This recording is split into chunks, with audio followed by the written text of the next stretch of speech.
Вы слушаете подкаст канала Екатерина Томас. Пространство, где психологические темы разбираются честно и без лишних слов. Сегодня тема, о которой говорят все больше– эмоциональное выгорание. Но не выгорание вообще, а выгорание в эмиграции. То состояние, когда ты, казалось бы, справляешься, работаешь, адаптируешься, держишься, а внутри пусто, устала. Не знаешь, кто ты теперь, и даже отдых не восстанавливает.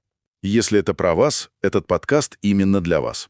Сегодня мы опираемся на опыт и материалы Екатерины Томас, психолога-психотерапевта с более чем 20-летним опытом работы. Екатерина давно живет в Европе и, пожалуй, сама может считаться эмигрантом со стажем, и это важно, когда речь идет о понимании темы изнутри, а не из книг. Она стала первым психологом из России, получившим официальную лицензию на право ведения профессиональной деятельности в Греции. Сегодня Екатерина работает онлайн с русскоязычными и англоязычными эмигрантами по всему миру, с теми, кому важна поддержка именно в эмиграции, а не психология вообще. Ее профессиональный и личный путь подробно описан на сайте trevogastop.com, там же авторский блог из почти 70 статей. Это не академические тексты. Каждая статья из реального опыта, из реальных ситуаций. В этом выпуске мы сначала разберем статью Екатерины об эмоциональном выгорании, что это такое, как оно развивается, как проявляется в отношениях и что помогает восстановиться. А затем ответим на 9 вопросов, которые в статье не раскрыты. Это бонус для тех, кто хочет понять выгорание в контексте эмиграции глубже. Начинаем. Если смотреть в самый корень проблемы, нужно четко понимать, что эмоциональное выгорание — это давно уже не просто красивая фигура речи. Это не просто сильная усталость после тяжелой недели. Да, это медицинский факт, по сути. Абсолютно. Еще в 2019 году Всемирная организация здравоохранения внесла его в классификатор как официальный синдром. Изначально это связывали исключительно с хроническим стрессом на рабочем месте. Но материалы, которые мы сегодня разбираем в нашей беседе, предлагают посмотреть на эту проблему значительно шире. Ведь выгорание совершенно не ограничивается офисом или рабочими задачами. Да, оно случается везде, где есть дисбаланс. Именно.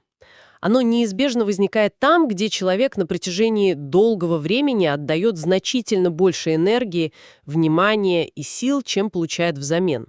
И это абсолютно применимо к родительству, к сложным отношениям и, безусловно, к процессу адаптации в новой стране. И вот этот хронический дисбаланс как раз и запускает механизм истощения. Тут важно подчеркнуть, что это не происходит в один день, знаете, как щелчок выключателя. В статье очень подробно описаны 6 стадий развития выгорания. Они, конечно, могут накладываться друг на друга, но их понимание дает ясную картину того, как постепенно, шаг за шагом, истощается психика. И первая стадия называется стадией сверхучастия. Ну это очень узнаваемое состояние, особенно для тех, кто только переехал. 100%. Когда после переезда или, скажем, при старте нового сложного проекта человек полностью, без какого-либо остатка, погружается в процесс. Кажется, что нужно все успеть прямо сейчас, оформить документы, найти жилье, выучить язык за пару месяцев. Да, такой режим супергероя. Вот-вот. И в этот период часто начинаются проблемы со сном, появляются первые робкие сигналы тела о перегрузке, но они просто игнорируются. Состояние искусственно поддерживается на чистом адреналине. А адреналин, как мы знаем, ресурс конечный. И когда он заканчивается, за сверхучастием неминуемо приходит вторая стадия отторжения. Это когда все начинает раздражать. Да. Внутренние ресурсы тают, и появляется такое глухое, постоянное раздражение. Человек начинает подсознательно, а иногда и сознательно, избегать любой лишней ответственности, потому что на нее просто физически нет сил. И в материалах Екатерины отмечен один очень интересный нюанс.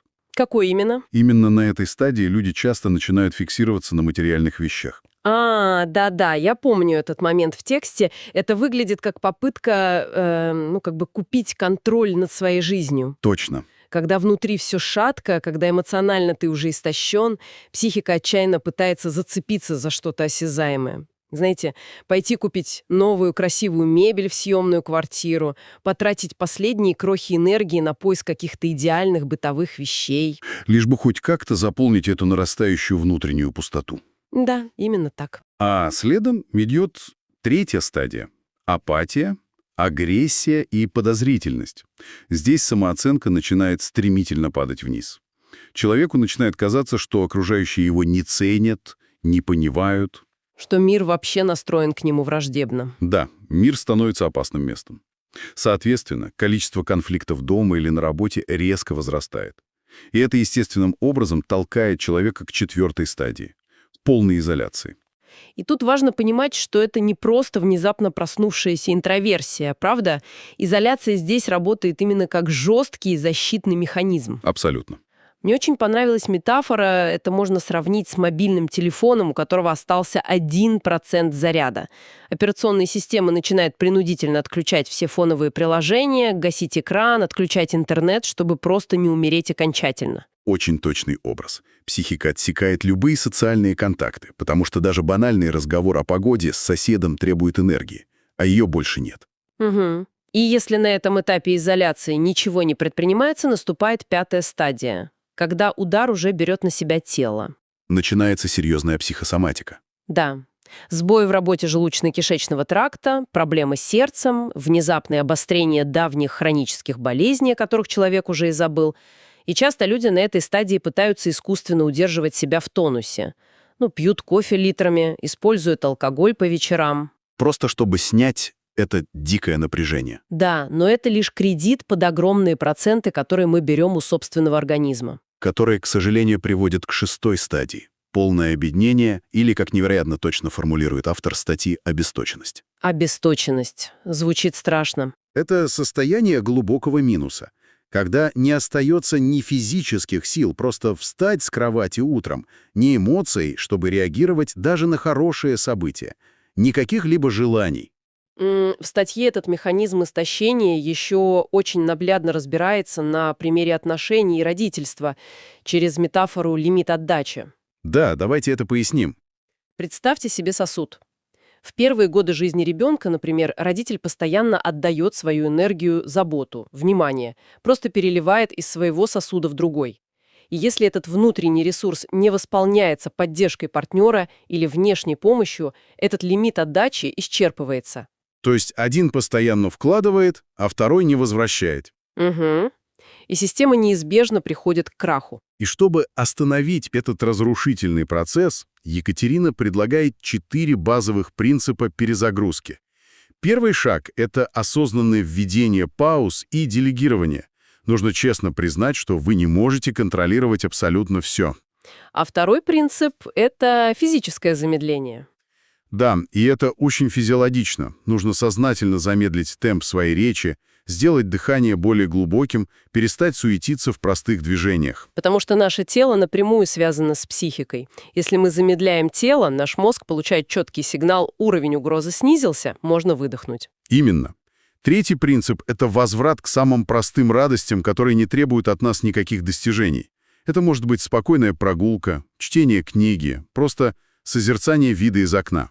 Угу. И это логично подводит нас к 4-му принципу – практикам расслабления, умению просто находиться в настоящем моменте, вообще не пытаясь быть продуктивным или полезным. Но здесь, мне кажется, нужно сделать предельно важное уточнение, опираясь на текст автора. Да, безусловно. Эти 4 шага эффективны для профилактики или на самых ранних стадиях. Если человек уже находится на стадии глубокой изоляции или страдает от тяжелой психосоматики, требуется помощь специалиста. И обращение за ней – это проявление взрослой ответственности за свою жизнь. А совершенно не признак слабости, как многие до сих пор думают. Точно. Ну что ж, это дает нам ясное понимание самого механизма выгорания. А теперь давайте погрузимся в специфику. Перейдем к бонусному блоку. Да. В дополнительных материалах мы нашли 9 очень важных вопросов, которые подробно раскрывают, как именно выгорание работает в контексте переезда в другую страну. И первый из этих вопросов касается фундаментального отличия. Чем выгорание в эмиграции вообще отличается от обычного? А вся суть здесь кроется в доступе к ресурсам восстановления.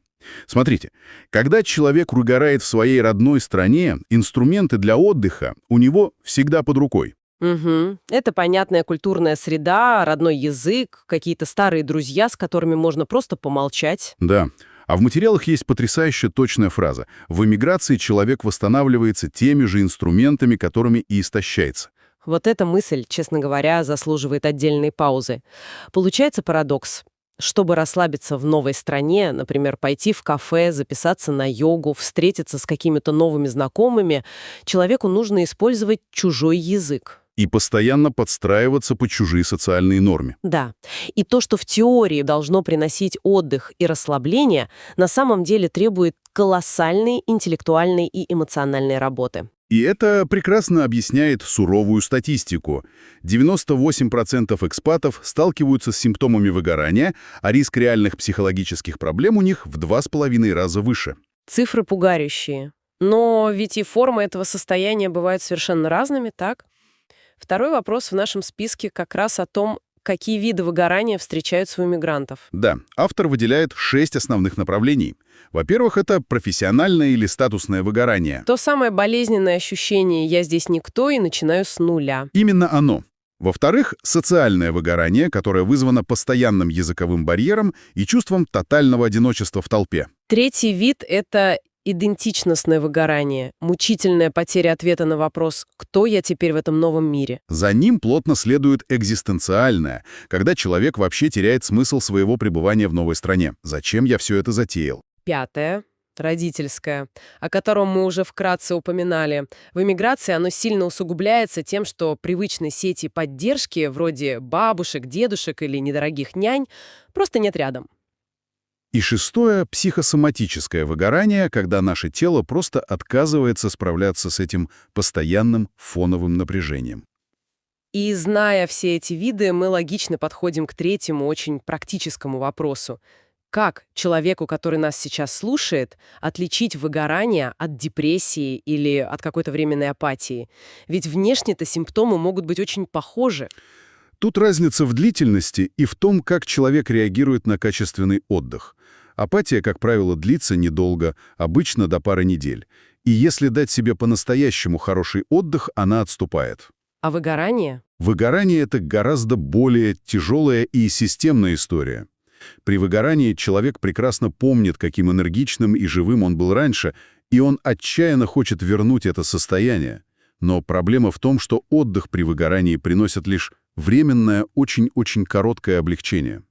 То есть ты поспал в выходные, вроде стало легче, а в понедельник утром все по новой. Именно так. А вот депрессия — это уже совершенно иной уровень. Она забирает саму способность испытывать радость от чего-либо. Ангедонию. Отдых не помогает вообще. И часто это состояние накрывает человека без какой-либо видимой внешней причины в данный конкретный момент. И тут очень важно понимать предупреждение специалиста. Нераспознаваемое и запущенное выгорание в эмиграции — это прямая, очень короткая дорога к клинической депрессии. Абсолютно верно. Это подводит нас к четвертому вопросу, который часто задают автору статьи. Сколько вообще в среднем длится выгорание и возможно ли справиться с ним самостоятельно? Опыт терапевтической практики показывает, что счет идет на месяцы, а иногда, к сожалению, и на годы. Самый критический период, так называемый пик, это первые 12-18 месяцев после переезда. А что насчет самостоятельного выхода? Что касается самостоятельного выхода, то именно в условиях иммиграции он крайне затруднен. И дело тут вот в чем. Человек параллельно проживает сложнейший процесс, который в психологии официально называется миграционным горем. Миграционное горе. Звучит, конечно, масштабно и даже как-то фатально. Но это очень точный термин. По сути, это оплакивание той жизни, которая навсегда осталась позади.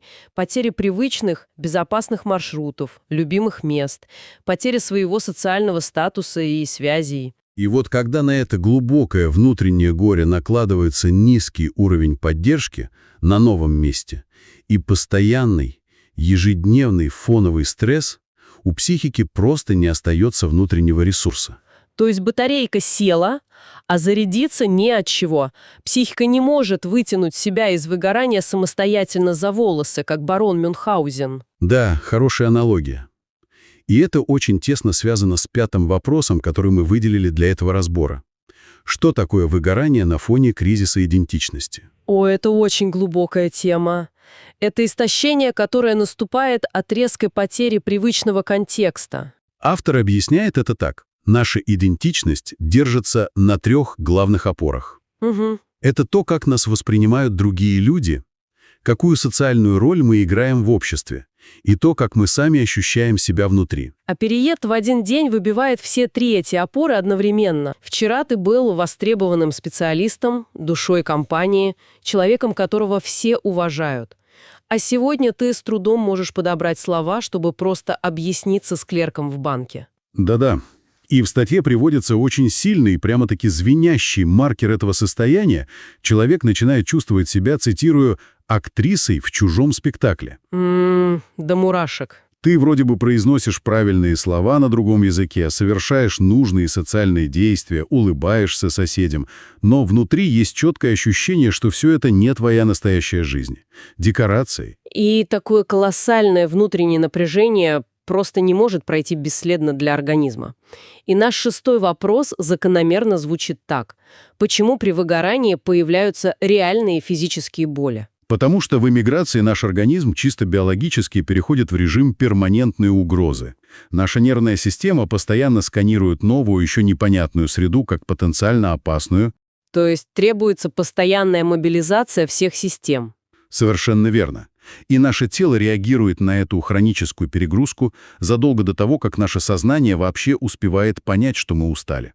Получается, все эти бессонницы, бесконечные простуды от малейшего сквозняка, блуждающие боли в мышцах и спине — это никакая не выдумка и не ипохондрия. Нет, конечно.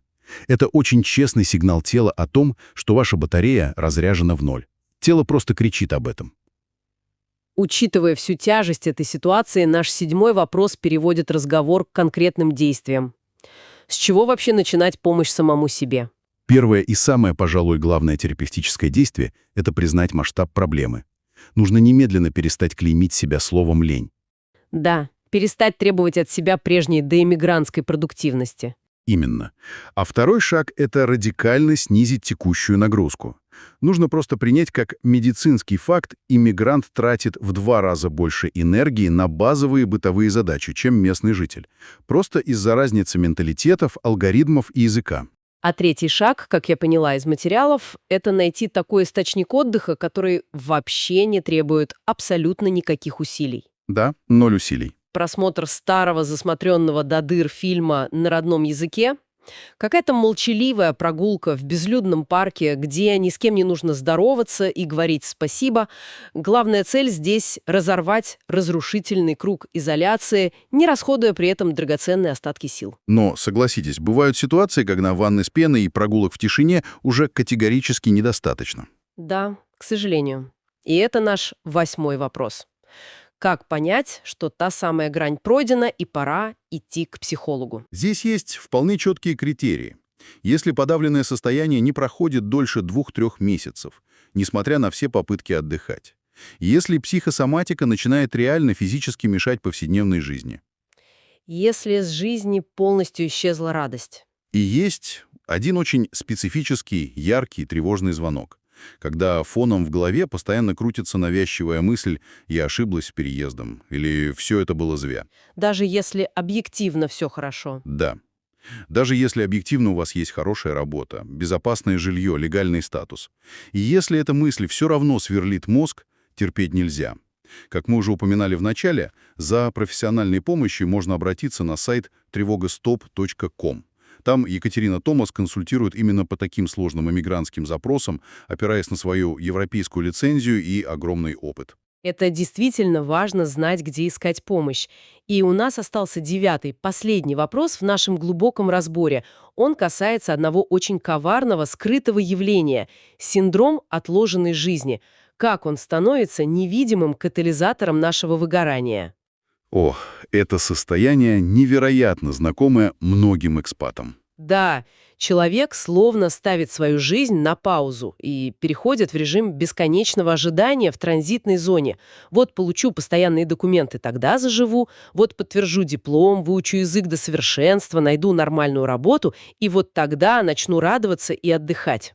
И трагедия в том, что огромное количество психической энергии уходит именно на поддержание этой иллюзии временности. Образуется такой болезненный зазор. Жизнь там, в прошлом, уже закончилась, а жизнь здесь так по-настоящему и не началась. Человек застревает в зале ожидания нагоды. И выход из этого тупика только один.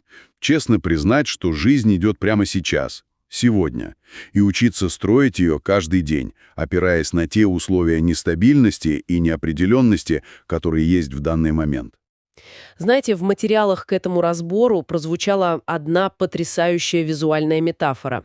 Корни дерева, которое гнется под суровым ветром иммиграции, но не ломается. Да, давайте предложим нашим слушателям задуматься над этим на секунду.